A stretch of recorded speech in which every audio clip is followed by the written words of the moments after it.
इस वीडियो में आपसे बात करने वाली हूँ ट्राइमेस्टर्स ऑफ प्रेगनेंसी। जैसे ही आपकी प्रेगनेंसी कंफर्म्ड हो जाए तो फिर आपकी आगे 3 मंथ्स 3 में डिवाइड हो जाते हैं, जिसको फर्स्ट ट्राइमेस्टर कहते हैं, शुरू के 3 मंथ्स को, जिसमें आपकी अल्ट्रासाउंड्स होते हैं और चेक किया जाता है कि प्रेगनेंसी नॉर्मल है और आपकी बेबी और आपकी हेल्थ पे कंसर्न किया जाता है।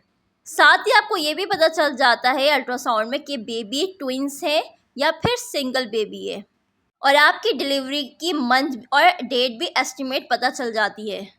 सेकेंड ट्राइमेस्टर यानी कि 18 से 20 वीक्स के दरमियान में होता है, 4th मंथ से स्टार्ट हो जाता है, जिसमें बेबी की डेवलपमेंट देखी जाती है कि वो नॉर्मल हो रही है, उसका साइज और प्लेसेंटे की एक लोकेशन।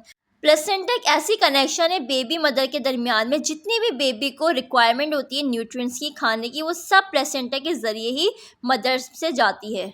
साथ ही साथ इस दौरान बेबी का जेंडर भी हाईलाइट हो जाता है और पता चल जाता है कि बेबी मेल है या फीमेल है।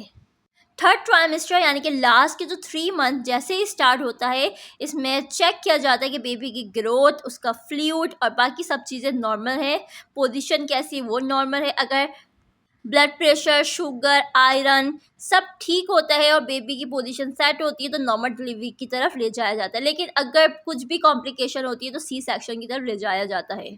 उम्मीद है वीडियो अच्छी लगी होगी और इन्फॉर्मेटिव लगी होगी। अगर अच्छी और इन्फॉर्मेटिव लगी तो नीचे सब्सक्राइब के बटन को प्रेस कर दें मज़ीद इस तरह की हेल्थ रिलेटेड वीडियोज़ देखने के लिए। Thank you for watching this video.